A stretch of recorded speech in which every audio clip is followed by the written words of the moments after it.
E aí, beleza? Hoje eu vou falar sobre o diagnóstico do TDAH em crianças e mais especificamente sobre como fazemos esse diagnóstico, quais sintomas são importantes, quais não são tão importantes assim. Existe algo que exclui a possibilidade de que esse diagnóstico seja realmente déficit de atenção e hiperatividade?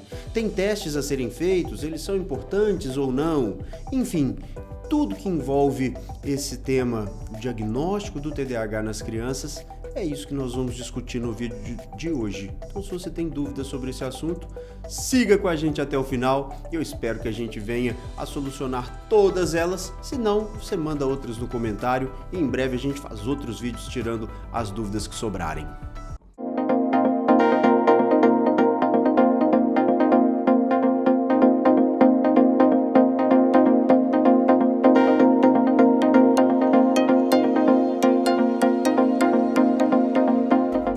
Bom, TDAH é um assunto que está cada vez mais na moda, as pessoas falam cada vez mais sobre isso. Que bom, né? Porque até pouco tempo atrás a gente não entendia o que era isso.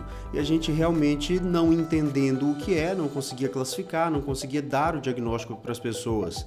Eu mesmo fui levado muitas vezes a psicólogos, médicos na minha infância, buscando um diagnóstico para aquelas dificuldades que eu tinha e nunca encontraram. Só já depois, quando eu estava já na faculdade de medicina, é que eu fui descobrir que existia o transtorno de déficit de atenção e hiperatividade e que esse era o meu problema. E o problema começa justamente nos manuais de diagnóstico. Aqui nós temos 3, a CID-10, o DSM-4 e o 5.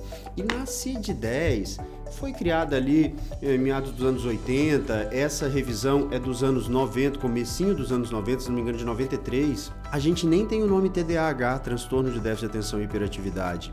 E isso é classificado num capítulo que se chama transtornos hipercinéticos. F90, né? A classificação é F90 e transtornos hipercinéticos. Além de não chamar isso de TDAH, usa o termo, né? Ele vai citar que às vezes esse nome é às vezes usado, mas que a ciência não é suficiente para diferenciar de outras condições e tudo mais.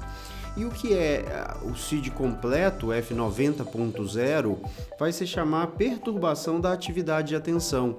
E nesse caractere, F90.0, ele nem explica melhor o que seria isso. Ele só diz que o F90.0 difere do F91, que é transtornos de conduta, por não apresentar delinquência, tendência à agressão, comportamento antissocial. Então, aquilo que é muito próximo do que a gente chama de TOD, ou transtorno opositor desafiador, transtorno de oposição desafiante, que é o transtorno de conduta, já era aqui na CID-10 considerado como algo muito relacionado ao TDAH, quase como um TDAH mais grave. E o próprio TOD também está aqui especificado como sendo algo que é F91.3, né, parte dos transtornos de conduta, e é utilizado quando o comportamento não é tão grave e até os 10 anos de idade. Portanto, essa relação TOD, transtornos de conduta, TDAH, mesmo sem o nome TDAH, já era conhecida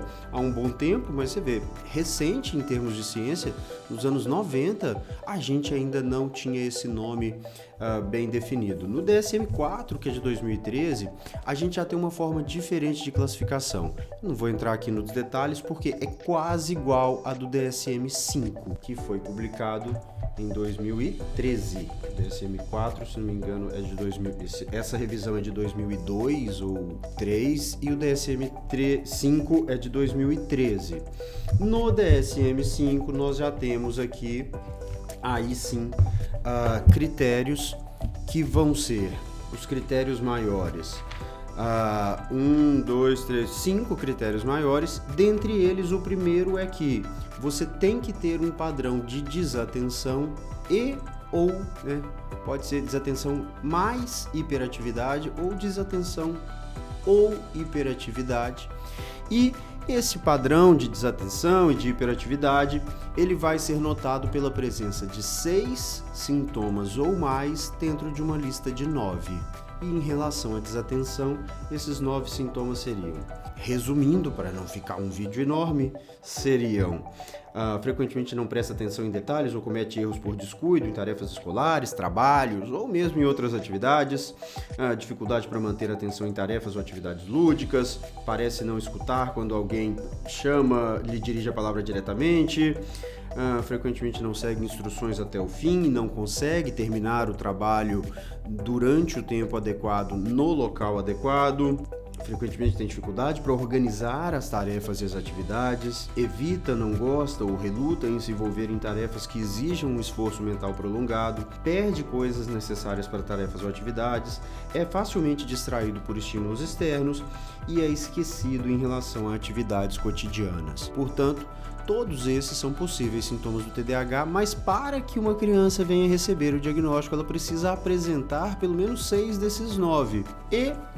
ou 6 dos 9 relacionados à hiperatividade e impulsividade, quais sejam remexe ou batuca as mãos ou se contorce na cadeira, sempre frequentemente, tá, gente? Sempre tem a palavra frequentemente, que eu não vou repetir tantas vezes. Se levanta da cadeira em situações em que se espera que permaneça sentado, corre ou sobe nas coisas, é incapaz de brincar ou se envolver em atividades de lazer calmamente, não para, age como se estivesse com o motor ligado, fala demais, deixa escapar a resposta antes que a pergunta tenha sido concluída, tem dificuldade para esperar a sua vez e interrompe ou se intromete. Além disso, esses sintomas têm que estar presentes antes dos 12 anos de idade, o que é uma diferença em relação ao DSM-4, quando os sintomas precisavam estar presentes antes dos 7 anos de idade. Então, considero que nem deveria haver esse critério, porque não é que os sintomas não estão presentes às vezes antes dos 12 anos, é que eles não eram percebidos. Se não são percebidos, não são relatados e podem não ser percebidos pelos mais diversos detalhes. Eu não vou entrar nessa seara aqui agora. Além disso, precisa de ter um outro critério, que é vários sintomas presentes em mais de um ambiente, em 2 ou mais ambientes, portanto essa criança é assim na escola, em casa, na casa da avó, na casa dos amigos, em todos os lugares. Um outro é que há evidência clara de que o sintoma interfere no funcionamento social, profissional, acadêmico da pessoa e que ele não decorre de um quadro psicótico ou que ele não seja mais bem explicado por outra patologia psiquiátrica. Portanto, esses são os sintomas que estão aqui no manual da Associação Americana de Psiquiatria, que é virtualmente o mais moderno manual de diagnósticos que existe no momento. Por que eu digo virtualmente? Porque a CID teve uma nova atualização, é a CID 11. A gente estava na 10ª edição, agora teremos a 11ª, que já foi publicada e que vai entrar em vigor no ano que vem. E a descrição da CID é melhor. Por quê? Em primeiro lugar, porque ela não obriga o médico ou a família a concordar com uma lista de sintomas ou a somar os sintomas para ver se tem um número suficiente. Mesmo porque esses sintomas, eles são repetidos muitas vezes. Por exemplo, não presta atenção em detalhes ou comete erros por descuido. Isso pode ser a mesma coisa do que a pessoa perder objetos com frequência, porque perder objetos é um erro cometido por um descuido. Não prestou atenção onde estava guardando, agora não se lembra onde colocou. Então se repete. E em relação aos sintomas de hiperatividade e impulsividade, mais ainda, porque, ora, fala demais, deixa escapar a resposta antes que a pergunta tenha sido concluída, não consegue esperar sua vez e interrompe ou se intromete, são praticamente a mesma coisa. Não consegue esperar sua vez e interrompe ou intromete é a mesma coisa. Não espera a pergunta ser concluída para dar a resposta, é a mesma coisa. Falou quando não era a hora ainda. Então eles são redundantes, eles se repetem. E isso faz com que a gente, por um lado, desconfie da fidedignidade desses critérios para se definir ou não o diagnóstico, e por outro lado, a gente meio que pode se sentir meio que roubando ali. Será que eu vou contar esse tipo de sintoma aqui ou ali? Ou um sintoma só realmente vai me dar logo 3 desses critérios. Então é complicado. E o CID não faz isso, ele dá uma descrição do que é o transtorno, que é muito melhor, mas ainda não é perfeita. Eu vou traduzir aqui para vocês porque ainda está em inglês. O transtorno de déficit de atenção e hiperatividade é caracterizado por um padrão persistente, por pelo menos 6 meses, de desatenção e ou hiperatividade / impulsividade, com início durante o período de desenvolvimento. E no caso, o período de desenvolvimento vai até pelo menos os 25 anos. A adolescência neurologicamente vai até pelo menos os 25 anos. Tipicamente, o início é durante todo esse período, mas tipicamente em meados da infância, do início para a metade da infância. O nível de desatenção e hiperatividade e impulsividade está além do limite da variação normal esperada para a idade e nível de funcionamento intelectual e interfere significativamente com o funcionamento acadêmico, ocupacional e social, ou social, melhor. Aí, a desatenção se refere a uma dificuldade significativa de sustentar a atenção em tarefas que não proporcionam um alto nível de estimulação ou recompensas frequentes, além de distratibilidade e problemas de organização. Então prestem atenção que essa frase é muito importante. A desatenção é a dificuldade de manter o foco de atenção, sustentar a atenção em tarefas, mas não em todas as tarefas, naquelas que não proporcionam um alto nível de estimulação ou recompensas frequentes. E é bom lembrar disso porque muitas mães me perguntam: mas no videogame ele presta atenção por horas e horas. Sim, porque o videogame proporciona alto nível de estimulação e recompensas frequentes, enquanto os exercícios de matemática não proporcionam nenhum nem outro. Então é óbvio que ele vai ficar mais fácil no videogame do que na matemática, né? Seguindo aqui, a hiperatividade se refere a uma atividade motora excessiva e dificuldades em permanecer quieto, mais evidente em situações estruturadas que requerem o autocontrole comportamental. Portanto, eu percebo muito mais a hiperatividade na aula de português do que na aula de educação física, né? No momento de fazer um desenho do que no recreio, né? Na escola do que no clube. Enfim, não tá difícil de entender, né? A impulsividade é a tendência de agir em resposta imediata ao estímulo, sem deliberação ou consideração dos riscos e consequências. E isso é muito chave. Agora, eu gostaria que essa frase estivesse um pouco mais completa e falasse um pouco também do lado emocional, porque a impulsividade, que é de fato a grande marca do TDAH, mesmo nas crianças, é isso. Reagir imediatamente ao estímulo, sem deliberar, sem pensar, sem racionalizar. Então, quando a gente faz isso e depois, no futuro, vem perceber que agiu mal, a gente se arrepende, se sente mal e se promete, ao menos a si mesmo e talvez até para os outros, que não vai fazer mais assim. Só que da próxima vez, faz exatamente igual. Por quê? Porque agiu imediatamente ao estímulo, em reação ao estímulo, sem pensar antes. Então, aquilo que você tinha combinado com você mesmo que ia fazer de diferente, você não teve tempo de se lembrar, você já agiu respondendo àquele estímulo. Por isso a gente é considerado pavio curto, principalmente na infância. As reações emocionais são muito intensas e desproporcionais. Por quê? Porque elas acontecem imediatamente após o estímulo, sem que haja tempo para se pensar se aquela resposta foi adequada ou não.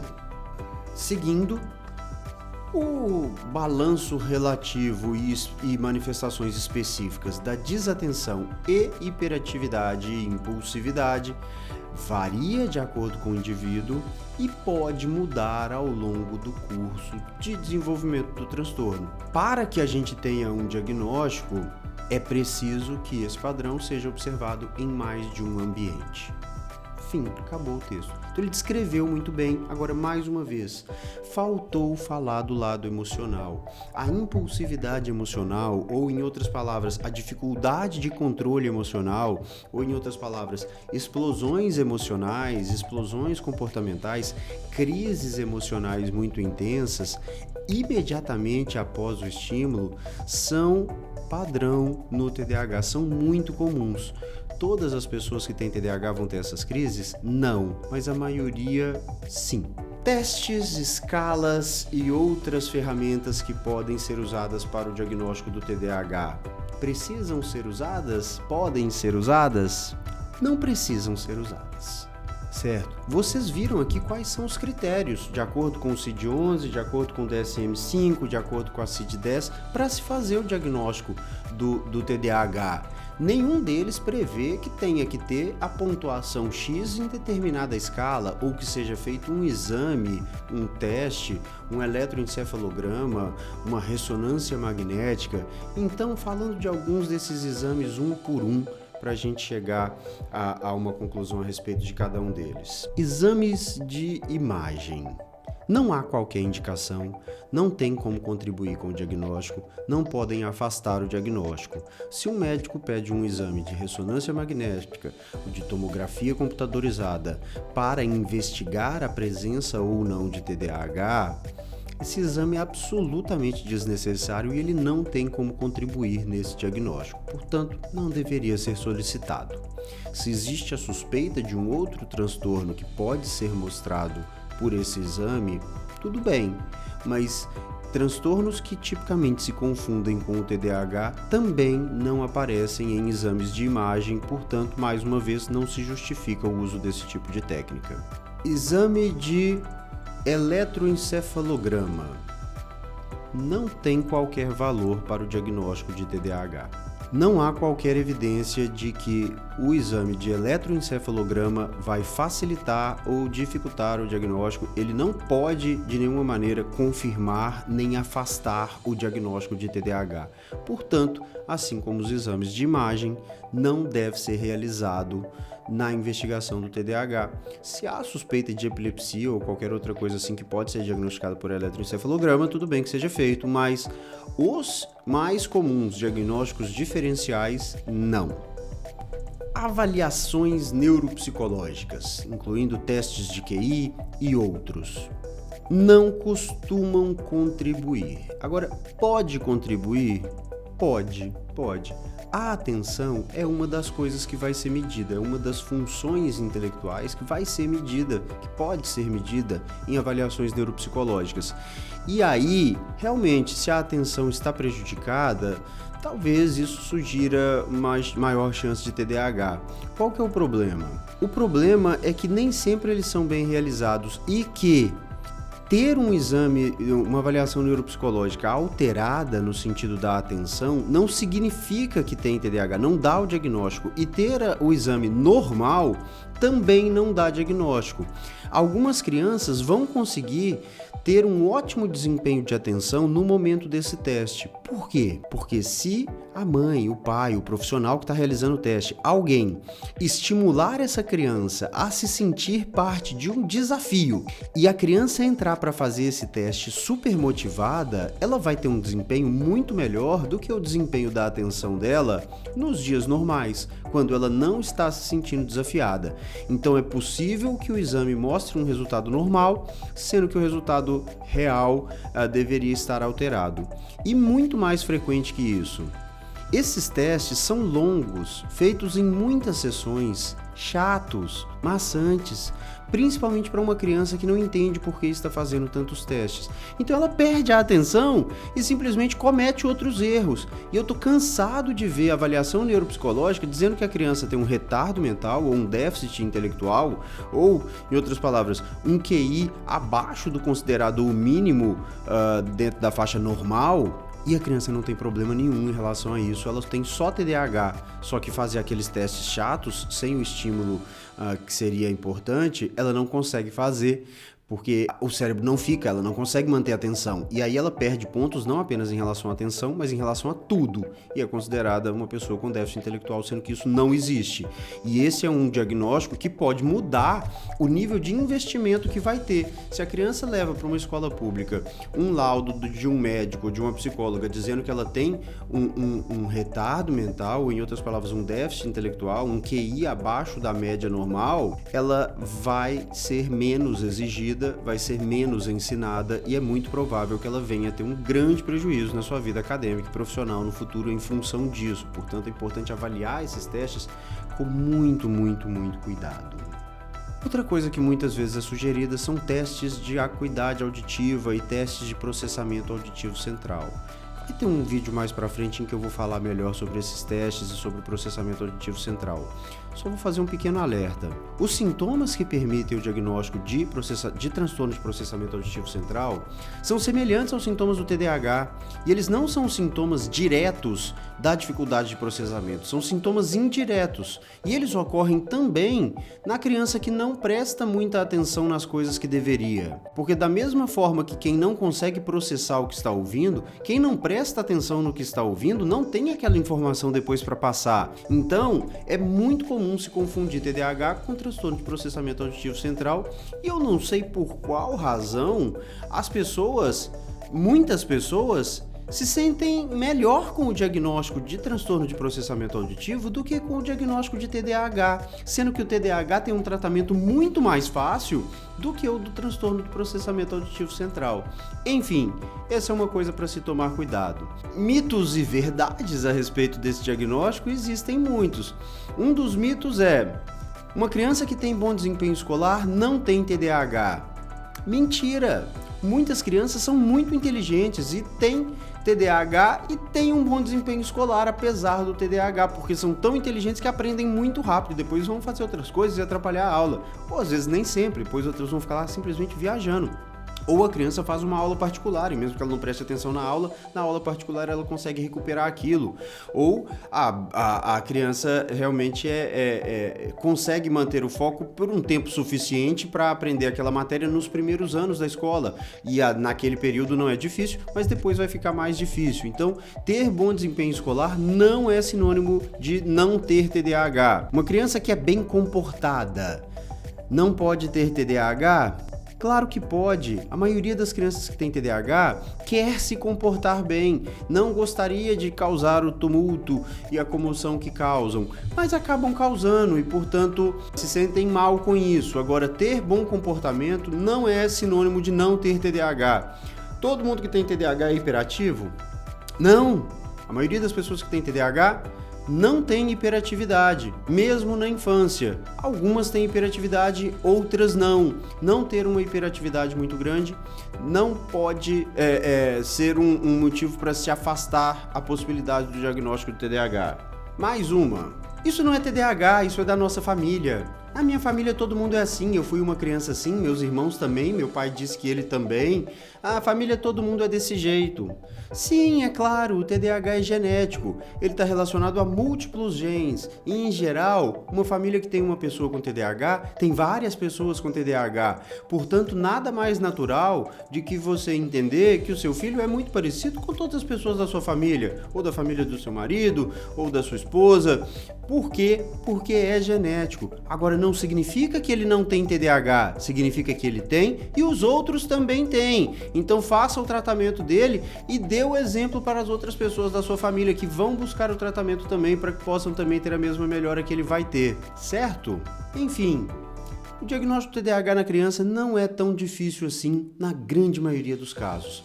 A criança que tem uma tendência a não conseguir se focar naquilo que não é super interessante ou não dá feedback imediato, ou que é muito agitada, não consegue ficar quieta, ou ainda que é super impulsiva e reage a tudo imediatamente, não consegue esperar pelas coisas. Se você diz que vai viajar nas férias, todo dia ele pergunta se tá chegando. Essa criança provavelmente tem TDAH. Os sintomas podem ser mais ligados à atenção, mais ligados à hiperatividade ou mais ligados à impulsividade. Pode haver um comprometimento da estabilidade emocional maior ou menor. Isso, em geral, vai levar a algum prejuízo na autoestima dessa criança.